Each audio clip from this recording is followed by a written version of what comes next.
¿Qué es la situación, señora? Cuéntanos, ¿no está Libro24.com? Español. ¿Y cuál es la situación? Porque vos también mencionaste, es un desastre. Ella viaja hoy, ahora todo, que no pueden poner el sello porque tiene que ser 10 días antes. O sea, los que ya tenemos pasaje comprado deben dejarlo de ir así, pero no. É coisa que full yang pa din anto. Também nanta saka nanta busca nos nanta laga nos busca cópia kuki anto não ting não tem machine para assim print. No tiene printer, no tiene copiar máquina. Não, a nós mesmo vai biblioteca para sacar cópia de tu recolhe não. Es un hassle para hacer la última hora para me copiar. Na mesa hace para outros irmãos, mas tem gente que tem que viajar 8 horas então não tem solução.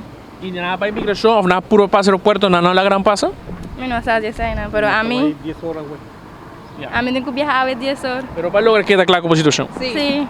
Ita hanya procedura porta nota malo pa ora que bota viaja nota malo ora que bota viaja bota insuficiente tempo para vir regla essa aqui pero de dia para outro sim mi nota hanya que essa aqui tá muito bom assim pues ora que eta crea stress e tu portati maior nan de mucha nan com a maior nota viva na Aruba que normalmente sempre tá vai via carta.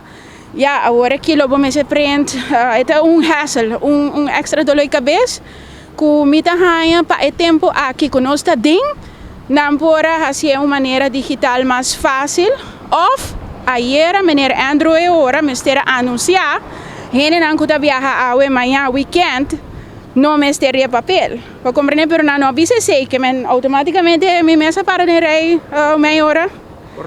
Por nada. Então, agora me chega na Bali, e agora para avisar que, se você viaja a amanhã, não me ter de papel. Então, me dá quer introduzir algo para quem bescherming, a mim está eens. Pero, gente não tem viagem urgente, que tu recém não avisa nada. Erover, que men informação da missing, tem para missing info. E não é isso, pero, é correr aqui, não está normal, não está de água, não está de tempo aqui. Então, por inventar uma maneira, por estar mais fácil para o futuro também.